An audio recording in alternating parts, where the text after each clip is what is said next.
Welcome to Shrimperscast with me, Bernie Friend. And me, Steve Mansfield. On today's show, protests from Pier Hill to the Hall as hashtag Martin Out reaches fever pitch. But tired blues riled by Fylde as fatigue sets in. I dish the dirt on my interactions with Ron.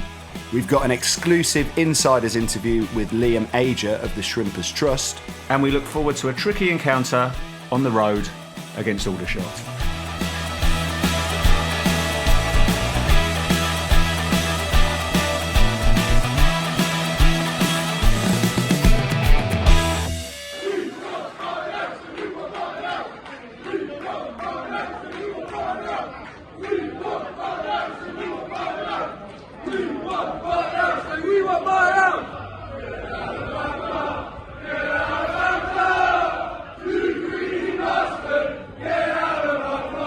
Welcome back to Mr. Bernie Friend, back into the Shrimperscast studio. Bernie, for the first time in a couple of weeks. How you been, mate? All good, mate. All good. Very busy, as you well know. Yeah, I know. And I would ask you how your weekend had been, but we basically spent the whole weekend together, didn't we? So yeah, we did. We unfortunately, well, probably the wrong word to use, had a surprise birthday party for our boys at the weekend who were a couple of days apart. Tricked them into telling them they were going to a football memorabilia show at Lee Community Centre when they got mobbed by 30 of their mates when they got there, like an old-fashioned British bulldog as they come through the door, but great for them. But unfortunately for us, using that word again, we were just gutted that we didn't get to be part of the protests on Saturday, which obviously we followed on social media and were so impressive. You know, really, really makes me proud to be a part of this club, seeing what everybody did to really have their voices heard against Ron. Yeah, to get that message out to him loud and clear. Although we couldn't make it because of the party, Paul was there representing Shrimperscast, and I caught up with him on Monday night to hear a little bit more about the protests themselves and also about the Fylde game. So let's hear Paul's thoughts on the weekend. Paul, you went to the protests on Saturday. Starting out at Pier Hill and then making your way to Roots Hall. Tell us about the atmosphere, how many people were there. We've all seen the videos online, but talk us through the actual protest itself. It was incredible. I would say I've seen a couple of protests before, and I remember the one against Alvin Martin when we were knocked out of the FA Cup, and everyone was in the car park there. This was completely off the scale. I'd say easily 500 plus people there. I walked down to the top of Pier Hill and it was just mobbed. And everyone was united, pardon the pun, in moving forward down that high street, making their voices heard. And it was a great march, very peaceful. Just walked through, everyone singing as you'd expect, the Martin Out and all the other various chants that go along with it. And but yeah, we walked all the way down the high street. We got to the end of the high street by the Odeon, where you got that little alleyway, and it was great. Everyone was stood there. The cars were going past, beeping away, and we couldn't figure out why we were waiting, what was holding us up. And a couple of the organisers said, "You just wait a minute and just see what is coming." And then down it came. Right in front of us was this car with the pulling along this trailer with a mannequin on it, dressed in a suit with wads of cash stuffed in his pockets in his hands, dressed as a clown, spinning round with Martin Out. And there we go. We took over Victoria Avenue. Nice. And hundreds upon hundreds of fans marched down behind the car and being escorted by the local constabulary all the way down into Roots Hall. And it was a moment, and right past the blue ball was very special there. Everyone came out the pubs, were cheering us on, and it was just incredible show of unity there to highlight the crisis that we're facing. And there was a bit of media down there, I believe, on the day. So you got to chat with, I think, someone from the Times. Was that right? And the Athletic. So at least it's the protest is kind of serving a bit of a purpose there and bringing a bit of attention.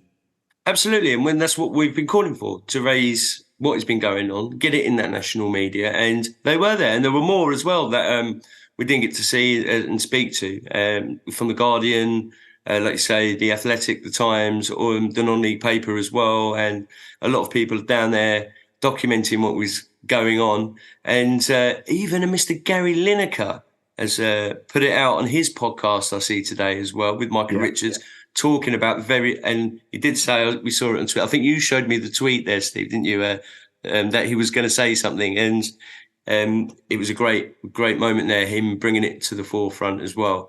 So yes, it was very welcomed that we are being now finally getting out there in the mainstream media, and people are getting to see what's going on. Absolutely. Obviously, the sort of positive atmosphere, really, if you like, of the protest, really peaceful and a good atmosphere getting to the ground. The game itself, perhaps a slightly different story, didn't get off on the best front foot, really. No, I mean, we were there, weren't we, at the Maidenhead game, and, every single one of the players gave it their all to get that result. It was a tricky game, wasn't it, against Maidenhead, and they just kept plugging away, really gave absolutely everything. And it comes Saturday, you could tell that they were just that bit fatigued physically and maybe mentally as well. And the first goal, well, just a free header, corner came in, and O'Kane just on his own popped it in. But you know what did strike me? Sorry, go on. It's just after 2 minutes as well, wasn't it? Which is just the kicker, really. It's just sat down, 1-0 down. Fantastic. Only at Southend. But you know what really surprised me about Fylde was the how big they were. Very physically big, strong throughout the team. I think there was only a couple of players I can think of, maybe 2-3, that were probably about 5'10"-ish. The rest were, and they were physical, and they played to their game plan. They absolutely executed it well. Again, we just carried on, tried to get that equaliser. Went half-time 1-0 down. Second half came back out. Cav Miley at the back, he did get man of the match. They got it right this time, because I thought he played very well, out of position at the back there, and really kept plugging away. Great assist for the goal, and Cardwell putting it away. It all opened up for him, and it was a great finish from Cardwell. And we looked like we were going to go on to win it, but Fylde got us on the counter again, and they could have got a few more, to be honest. And there was some great last-ditch tackles being thrown in by across the back there. But just getting into that last minute, you could just tell the heads have gone down. We're 2-1 down. They are tired, and they were probably thinking, right, this is, we've got Aldershot next, and that's going to be another massive, tricky, tough game, I think. I think we've been saying this a lot on this podcast, and all Southend fans are saying and thinking the same, but the fact that the squad is so thin, coupled with the tight turnaround, the Saturday, Tuesday, it's relentless, isn't it? And it feels almost like no matter how much positivity Kev and the team can put into the performances and how much effort they can put in, it's inevitable that you're going to run out of steam at some point. And like you say, that first goal goes in second minute, then they're chasing the game. It's just a real uphill battle. So, I do think there's a degree of inevitability about that, sadly. Oh yeah, absolutely. And Kev even said in his press conference, didn't he, after he's now looking at the mental well-being of the players. There's only so much they can do, so much they can take. And, physically on their bodies as well. Like you say, Tuesday, Saturday, they've got to rest. They can't rotate the squad. We've got no strength in depth. And it's all down to one man. Simple as that.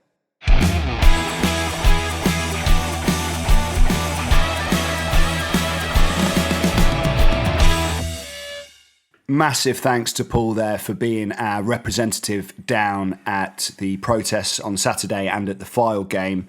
Bernie, amazing turnout. We obviously followed it on social media from the 11th birthday party that we were both at together.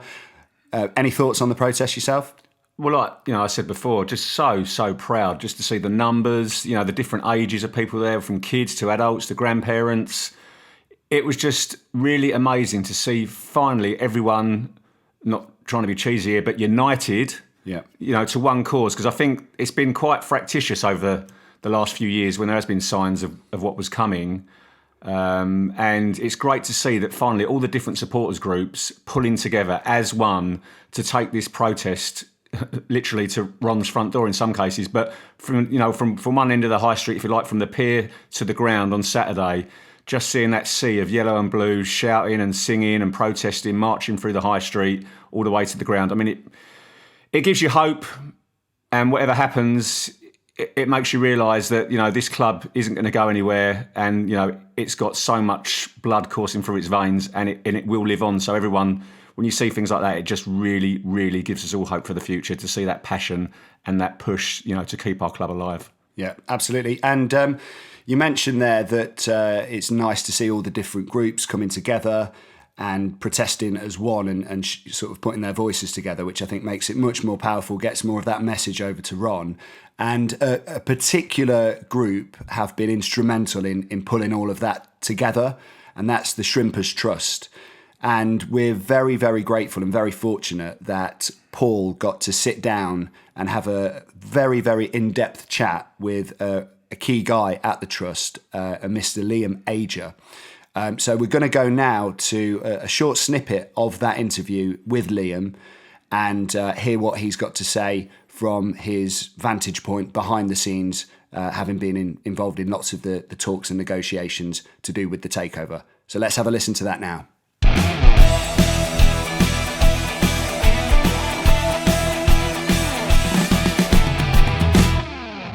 Liam, what is your involvement then with the Shrimpers Trust?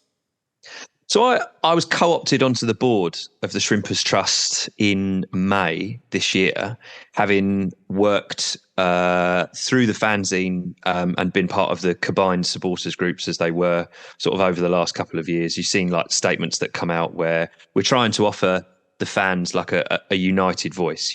The fan base has been not fractured, but there's been some disagreements about the best way about going about things. The trusts have historically not necessarily been seen as aggressive towards Ron as some people would have liked. So organisations like Save Our Southend and previous iterations of protest groups and stuff like that have split up. And so the combined supporters groups was as an attempt to sort of get everyone on board and singing from the same hymn sheet. The Trust always sort of lurking in the background. They felt like, I'd been a life member, Christ knows how long now. I got my money's worth, let's put it that way. That makes it sound like I'm terminally ill. But no, I've been a life member for a fair while. They're the natural sort of, they're inevitably the largest organisation. They're the democratic organisation. They're seen as the most legitimate organisation. They do have a close relationship with the club, but so should any club have a relationship with its supporters trust. And so, as things became more serious and more interventionist from sort of this time last year, where there was that double-headed thing where the trust loaned the club 40 grand last September to help pay wages, as well as the GoFundMe that was organised by the combined supporters groups, where we had donations from, we had American Wrexham fans putting their hands in their pockets to try and pay our players' wages and staff's wages, So I had some involvement with that. I started working with the trust specifically on that project. My missus works in charities, so had lots of conversations with her about what can be done with that money, what can't be done with that money, how are we going to do it. No one wanted to give any of that money to Ron, but we can't put money directly into people's pockets. So there's all of those sorts of things. So I formed a good relationship with Paul Fitzgerald, who's the chair. I hope he would agree with that. And then when the fast forward button was pressed on my involvement was my attendance at the court case in January. So I went as the co-editor of the fanzine. I was confident that there wasn't going to be any local paper coverage. And that's absolutely no shade thrown at Chris Phillips, because he does a hell of a job with not enough hours in the day as far as he's concerned. But I was just confident that the Echo was not willing to hold Ron and the club to the required level of scrutiny on matters like this. So I went in January, I reported on that, and the attention that has come on the club since then has seen me have a closer relationship with the trust. And then, as I say, I was formally co-opted by them in May, with a view of essentially sort of furthering the possibilities of direct fan involvement in the running of the club. We'd had all sorts of plans earlier on in the year. There was sort of Phoenix Club things being talked about in February, and we were looking at what fans might do in order to either prevent that. We didn't want to give Ron any money again, but we might look to, maybe there was a point where we were talking about raising money to purchase like a percentage of the Roots Hall freehold. Those sorts of things would have been seen as reasonable. And then we were speaking to other fans trusts about how they got involved in running their club. So there was all sort of research being done behind the scenes, and then the board were sort of suitably pleased with all of that and invited me to join. And it's been like having a second job ever since. Well, great work on the reporting, by the way, because there is that bit of a disconnect really with holding the club to account by our local newspaper. And Chris does a great job, like you say, down at Roots Hall. But we need to raise that profile, don't we, within the media about what's been going on at Southend United, especially with the mainstream media. I mean, when you look at what happened to Bury, for example, it was so late in the day that it started getting reported in the mainstream. So, great effort there, getting into court, making that journey there and, keeping everyone informed. Well, that's what I sort of saw our role was. I wrote it up as an away day match report, as if it was at HMRC away. Do you know what I mean? It was like with an undefeated record as yet. But yeah, you're right. The profile is there. The media outlets are interested. We've got several people writing articles about us this weekend, and we had several people write articles about us earlier on in the year, including like mainstream newspapers and media outlets and stuff like that. But they're doing it. They are doing it very late in the day. They're doing it 2 weeks before we might go bust. Whereas if the behaviour of Ron Martin and the sort of lack of consequences that fall on him, and the actual consequences that fall on the club, the players, the staff, the fans, if that was highlighted a little bit more, then the sort of upcoming government legislation to stop people like him running football clubs might have come around a little bit sooner. But, we're grateful, genuinely. Having said all of that, we are grateful for anybody that gives us a chance to talk about the situation the club's in, to go into like genuine detail, because it is a complicated situation. Ron has got an enormous web of companies. His son is involved. There are other people that he's borrowed money off of. He's got money stored away in the British Virgin Islands. There's, all sorts of people involved. And as I say, it's a complex situation. So we are grateful, but, maybe I'm being unfair. It would have been a bit nicer. Yeah, would have been a bit nicer. Well, you've certainly done your due diligence there. I mean, how important are organisations then, like the Shrimpers Trust, in holding all custodians to account? Well, all supporters groups have the duty to inform their peers about what's going on at the club. It's one thing to use like fan meetings to talk about sub-selection and transfer policy and stuff like that. And in an ideal world, that is what we'd be talking about, because we wouldn't be a complete shit show and dumpster fire that we are. But that's why the trust has chosen to maintain a line of dialogue with the club over these years, because Ron Martin does lie, and he does lie chronically. But what he'll do is he will tell sort of like 75%. He'll tell so many lies that you can't trust anything, but he will throw a little truth in there. And so what the job is, and this is where Paul Fitzgerald has done incredibly well and shown incredible patience on a personal level to maintain that relationship with Ron, is to keep that dialogue going and to try and make sure that some information can come from the hierarchy of the club. You look at other organisations, it's only really similar cases to us now. I think Ron still takes his calls, but you only have to look at like Blackpool, where, they were trying to get games shut down, or Coventry or Charlton. Those are where, when communication collapses between the fans and the ownership, that's when things are in serious trouble. So, we're there now, really. We are struggling to sort of get any information out of Ron. He's put 2 public statements out. One was in March to put the club up for sale, and one was either end of July or beginning of August, whatever it was, to say Roots Hall's £4.5 million, and there's £2.5 million worth of debt of the club, and all of whatever that statement was. So getting information out of him is very difficult. He's hid behind this NDA, but the trust's job is to have that scrutiny. It's just that Ron's business model, or Ron's running of the club, the Martin model, is death by 1,000 cuts. So you just you only realise that things are quite so serious, perhaps when it's too late. Yeah, absolutely. I mean, you mentioned other clubs there that have been in a similar situation to us, and other trusts at these clubs have been very vocal about our plight, even raising funds at their home games for us. And the football community really does pull together, doesn't it, when clubs are hit with such a crisis? And just how important are these relationships with other trusts? It's been brilliant.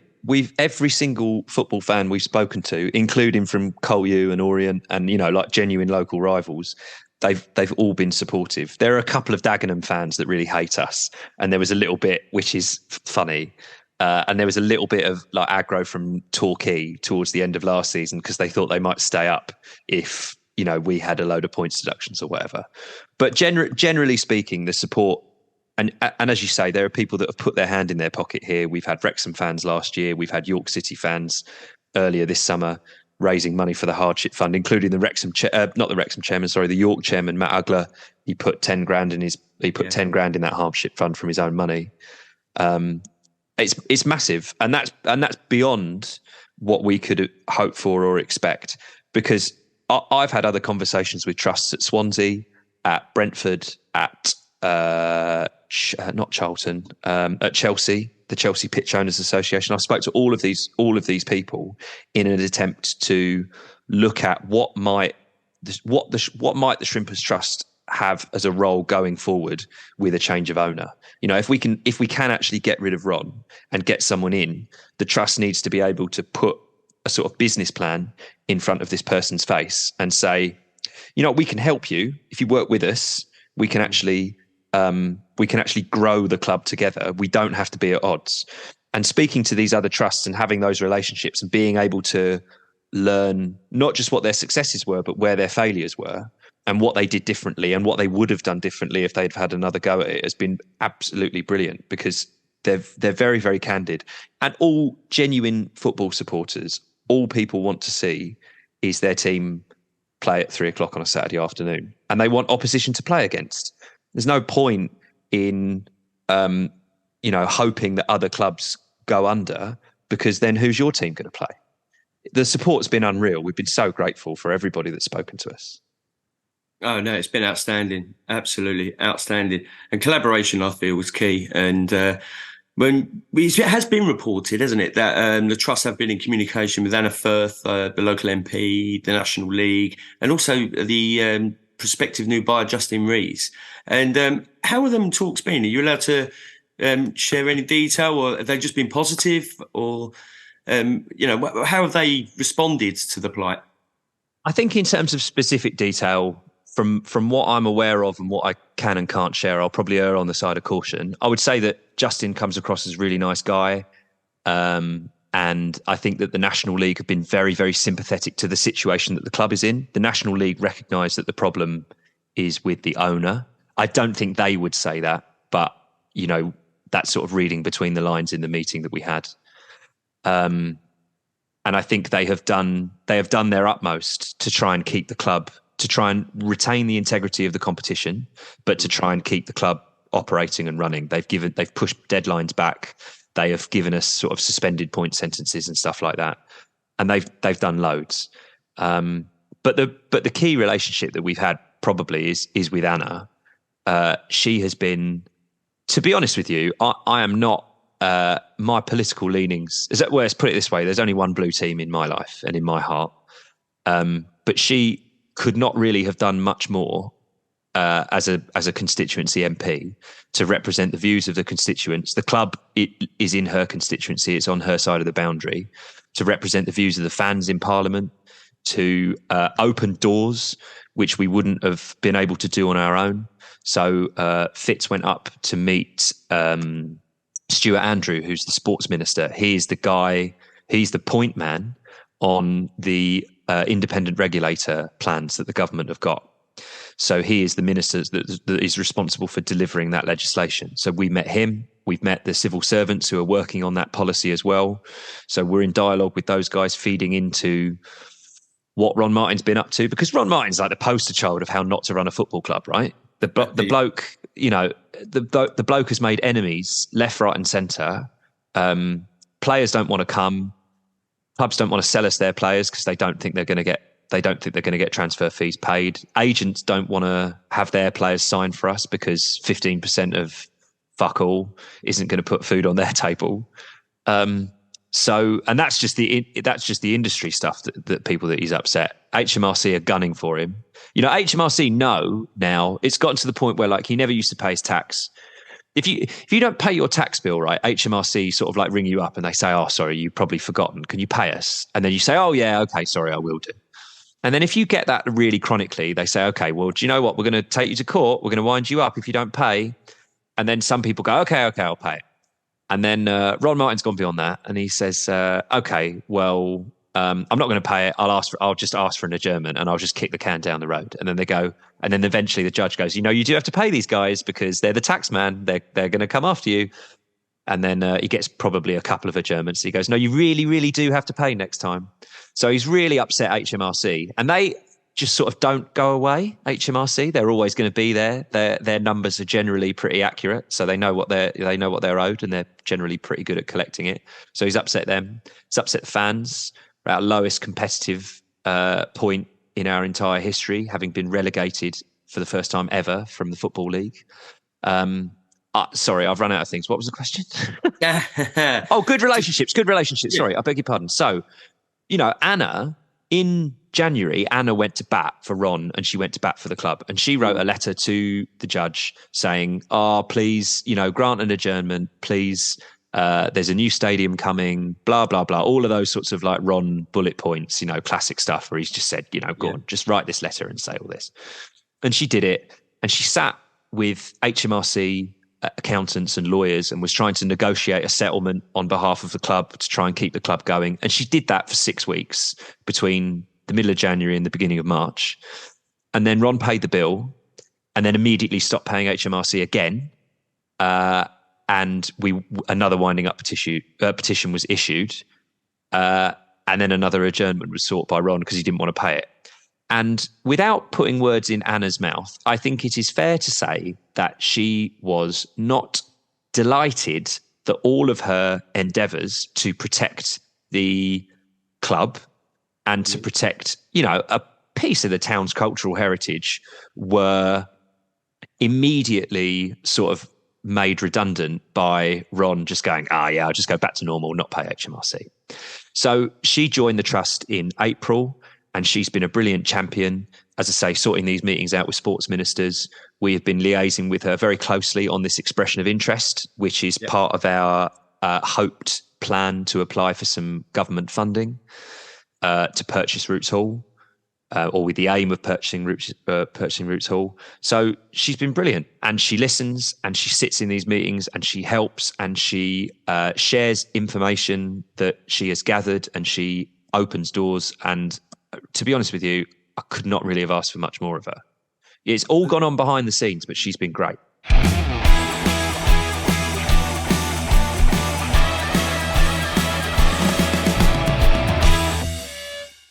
Once again, a massive, massive thank you to Liam Ager from the Shrimpers Trust for coming on the show, being so candid, brilliant speaker, really articulate guy, really knows his stuff and comes at it from a unique perspective. Did you have any thoughts, Bernie? I just thought it was really interesting to listen to Liam. He's obviously a very articulate, intelligent guy who, thankfully for all supporters, is right on the ball with this. A little bit of a bugbear for me, which, with my professional hat on, does leave me frustrated, which is the part where he spoke about having to go to court to cover the winding up order for the fanzine, because he didn't feel that the local media, being the Echo, BBC Essex, were putting the right resources into it and doing the job they should be doing. And as I say, as a journalist myself, I always find this very frustrating because I do feel that this has been coming a long time and that both the paper and the radio have been reactive rather than proactive in dealing with Ron. Too nice, maybe too afraid to take him to task at times. And that's not just singling out certain reporters or presenters. I'm talking about these medias as a whole, because the football club is such a massive, massive part of the community.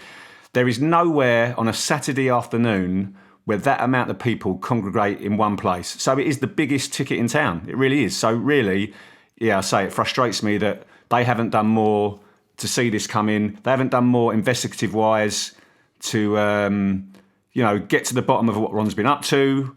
I'm just so pleased that we had someone like Liam there that took this on and, to be honest, has done the job for them. And it's great to know that we've got people like him protecting our club. Also, he speaks about Paul Fitzgerald. He's another guy that I dealt with a lot when I was covering Blues for the Echo. Another really lovely guy, another intelligent guy. And it's just so good to know we've got people like that fighting our corner. Absolutely. I think zooming out a little bit and to underline your point there about, it's really not about individual reporters. There's lots of people doing lots of really, really good work. I think there's a bit of a story here about local press in the country as a whole, which has been, underfunded in lots of areas, and there's been a real sort of drop in the standard of local journalism across the whole country, and probably wider than that worldwide. But like you say, fantastic that people like Liam are out there kind of, on the streets doing that work and still getting the coverage that is needed. So again, massive thanks to Liam. Now, Bernie, you're in a bit of a unique position. So there's no doubt that Ron Martin is the most hated man in Southend, but most people are basing that on secondhand experience, things they've heard, outcomes of his behaviour, rather than kind of experiencing, meeting the man himself and having to deal with him. As the former reporter on the Echo for Blues, I know from our chats that you've had lots and lots of interactions with Ron Martin. So we thought it'd be nice for our listeners to get to hear a little bit more about the kind of the man himself and the psychology. And so can you talk us through your interactions over the years with Mr. Ron Martin? Well, I think, to be fair, Liam had it spot on with, how he described Ron regarding it's all about Ron. Ron does what Ron wants to do. Ron feels he's invincible. I think he also touched on what Ron says and what's actually reality. And I remember an ex-player once saying to me that, that every time Ron's telling a porcupine, because you can see his lips move. So, I think everyone's singing on the same hymn sheet there. But Ron, my personal experiences of Ron, I first encountered Ron back in the early 90s, long before I was the Blues reporter, when I cut my teeth on the Yellow Advertiser, writing the Castle Point and Rochford edition. And I ran a campaign in the paper to stop Ron Martin building 20 houses on a conservation area behind the Hoy and Helmet in Benfleet, supporting protests again of a lady had put together a group called the St Mary's Action Group, and we got the local plan changed at Castle Point Council from memory and stopped that happening. So that was my first encounter with Ron. And what was he? Did you meet him at that point? Was he forthcoming with information? Did he answer any questions? Well, pretty much like he is now, where he will go on TalkSport and stuff like that. But he wasn't really interested in speaking to the local reporter, the Yellow Advertiser. I'd get a comment from his office, but no, I never actually got to speak to him, not at all.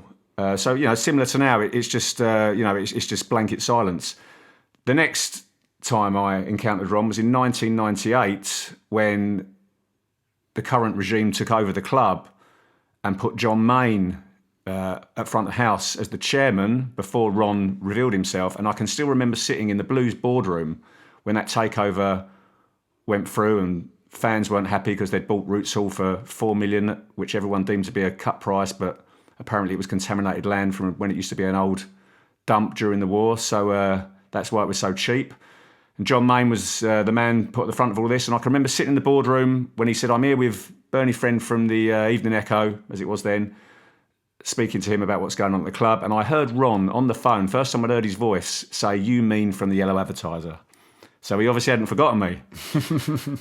And obviously, eventually, John Mayne, who was a great guy, a really good chairman, really cared about the club, he spoke to me a bit too much, I think, for Ron's liking and the people that he was working with at the time. And the first time I really had to go head to head with Ron. And I think, to be fair, this is how you have to deal with Ron. You have to fight fire with fire. And I think this is why, what I touched on before, it frustrates me that the local media haven't done more. And they wanted to get rid of John Mayne, who the fans really, really bought into because he honestly did care for the club. And they wanted to get rid of John Mayne because he was getting a bit too chatty to me. And they were claiming that he was costing the club 1.1 million in a season, something like that off the top of my head, which is quite ironic when you think of the debt that the club's in now. So they called a emergency shareholders meeting to get rid of John Mayne because he refused to go because he cared about the club. What I did, I spoke to some shareholders at the club and I got a proxy which would allow me to attend the meeting where John, if you like, was going to be put on trial. Ron Martin told me that I wasn't allowed to go to this meeting, to which I had to explain to Ron, well, I will be going, Ron, because I have a proxy which allows me to be there. I'm not allowed to say anything, but I'm allowed to sit there and report on that meeting to see what's going to happen behind those closed doors. It was held at Boots and Laces. Ron was adamant I wasn't going to go, and it got to a stage where I had to say to Ron, look, Ron, I don't work for the club, I work for the newspaper. It's my job to show the fans what's happening behind the doors so they can see what's going on. So I will be there, and if you don't give me admission to this meeting, then I will make that blatantly clear in the paper tomorrow what you've done. Mm-hmm. In other words, I'm going to slaughter you in the paper tomorrow. Yeah, called his bluff. Yeah, exactly. And he backed down and he let me go. And I went to the meeting, and again, off the top of my head, the shareholders voted to keep John Mayne 60-3 in his favour. And Ron Martin and the other people he had there, I believe, from Delancey Estates back in the day, were the financial muscle of the operation. They used their majority shareholding and got rid of John Mayne, despite the fans not wanting it. So, that was one of the first signs, if you like. That was in the early noughties. And from there, the first incarnation of the stadium, obviously we're still waiting to be built 25 years later. I'd done some research into local property developers, and I kept in contact with one in particular, a Billericay-based firm, which is where Ron was at the time, who were a rival.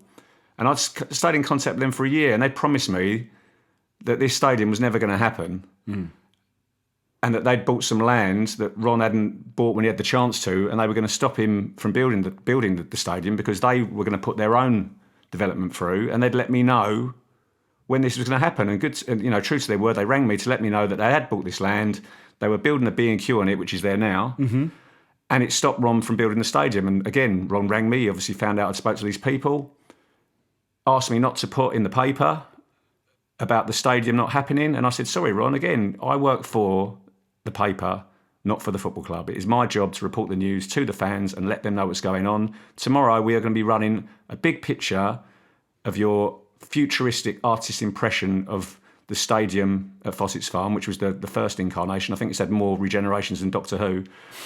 And we're going to run this picture on the front of the Echo with a big red cross through it and a nice picture byline of me with a bouffant haircut. I didn't say the second bit about the haircut. And again, he was like, you can't do this, you can't do this. And I was like, well, no, Ron, I can. This is my job. And that's how you've got to be with the guy. So they're my experiences of him. You know, you really, really do have to push it, and you really have to be tough to deal with him, because otherwise he will do what he's done in recent years. He'll just send his chairman's statements out every month and expect you to just run that in the paper without any questioning of him, any talking to him about it. As Liam said, Ron does what Ron wants, and the only way that you can deal with him is fighting fire with fire.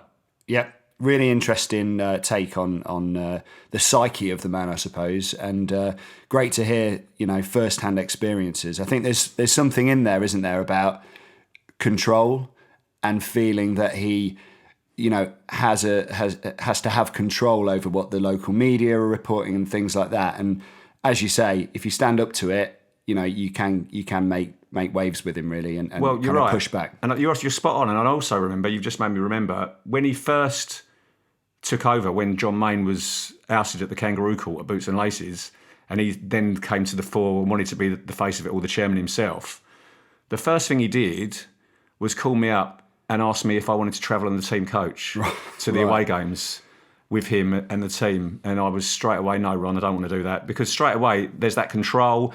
And you then in a position where, one, the fans think you're in the club's pocket, and two, how can you be constructively critical of either the regime or the team when you're having to sit there with them all the way back from Carlisle on a Tuesday night. It Absolutely. doesn't happen. So, yeah, I totally agree with that point you've made. Would have saved you a little bit on petrol money, I'm sure, and train fares over the years, Bernie. But you stood firm. You claimed them back on expenses, and yeah, no, absolutely. You've got to maintain that independence as a journalist. Otherwise, effectively, you lose your own integrity. You're in and their you pocket. are, and this is the big thing with him. You are, and I think, and Chris will probably have the same now. He does my old job. You know, I think football clubs, when the local reporter has such a close relationship with the football club, and I think they think that you're part of the staff at the football club, but you're really not. You are a complete separate entity, and you are the guardian of the football club, not an employee of the football club. Mm-hmm. Yeah, important distinction there. Brilliant. Thanks so much for that insight, Bernie. Thank you. Next game is Aldershot away. We're actually recording this on Tuesday, and the ridiculous turnaround of the National League, Saturday, Tuesday, relentless fixture schedule means that tonight is the next game. Bernie, I believe you're travelling up. Yeah, I'm going with Football Stadium Photography Dave, local floodlight obsessive, brilliant snapper of football grounds. Yeah, we're going up together tonight. I'm really looking forward to it. Brilliant. And that reminds me, actually, we've got a competition running at the moment over on our social channels on Facebook, Instagram and Twitter, where you can win 2 blues-themed prints from Dave, as well as a book by an author called Keith Rowe. Both brilliant prizes for Southend United fans. To enter, it's really simple. It's just one of those kind of tag a friend, share the post type of competition. So we'll reshare that this week, but do get over onto our social media to check the competition out and make sure you enter. So Aldershot away. I spoke to Paul about the fixture, so let's have a listen to Paul's thoughts about the game. Cool. Okay, so let's look forward to Aldershot away on Tuesday night. I believe Bernie's going to the game. He's hoping to get to Aldershot. So we're hoping to have a bit of a match report after the game. But looking forward to it on Tuesday night. Paul, what are your thoughts? Yeah, it's going to be a tough one. Of course, from the far game, after losing the game, the next thing you want to do is get back on the pitch, don't you, and want to crack on. But even with the bare bones FC that we have, it's going to be difficult. But they are a mid-table team. If we get them on a bad day, yeah, we could probably nick a result. If we come away with a point, I'm not going to moan. But they can score. They do concede. Just in the last month, in September, the last 5 games, they've won 2, drawn 1, lost 2. They've banged in 9, conceded 8. So, they're, round about there. Their danger man, I would say, is a young lad called Josh Stokes, the midfielder. And he's been, scoring a few. He's already got 6 goals from midfield. Wow. Played every game this season. Looks a bit of a talent. A young lad, obviously, in the National League, screaming through it. So I think he'd probably be the one for us to keep an eye on. Yeah, without a doubt. But yeah, it's going to be a tough game, isn't it, really?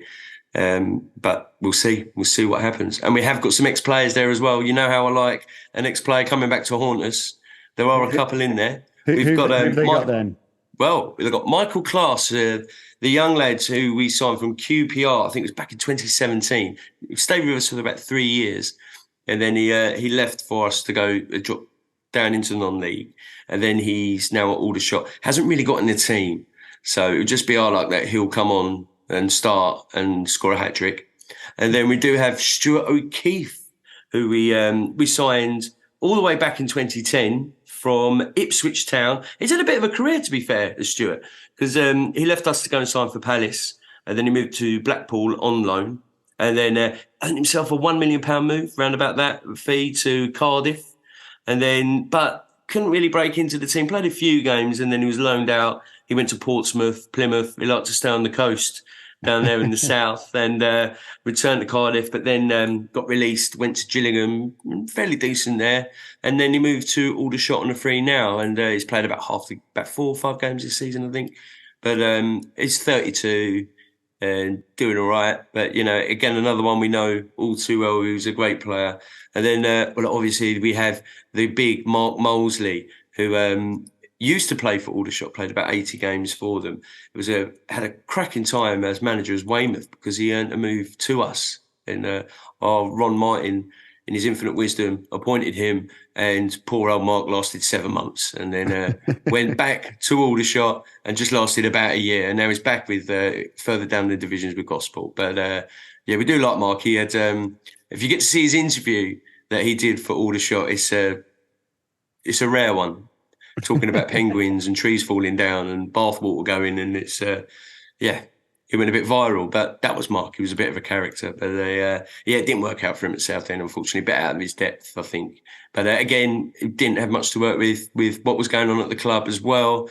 I don't think he really knew what he was walking into with Ron and the troubles that were at the club, and I don't think he got a fair crack at it. But you know, he's still in management, still playing away. But there we are. There's our links to Aldershot. So good stuff. Yeah. So a few familiar faces, a few people to be reunited with. So that's all good. All stuff to look forward to. So like I say, we've got Bernie hopefully going to the game Tuesday night. So we'll hope to get a match report from that, and we'll put that out later in the week. So another episode in the bag there, Bernie. Thanks very much for joining me today, mate. Thank you for inviting me. Not a problem at all. Big thanks to Paul as well for being our ears on the ground down at the protest and at the Fylde game. And massive thank you again to Mr. Liam Ager from the Shrimpers Trust for coming on the show and giving us that behind-the-scenes look at what's been going on. You can get the full version of that interview, which we'll be putting out on our YouTube channel shortly. Don't forget, we've got the competition, which is on all of our social channels. So get over there, follow us, and enter the competition. And we'll see you again next week. Up the Blues. Up the Blues.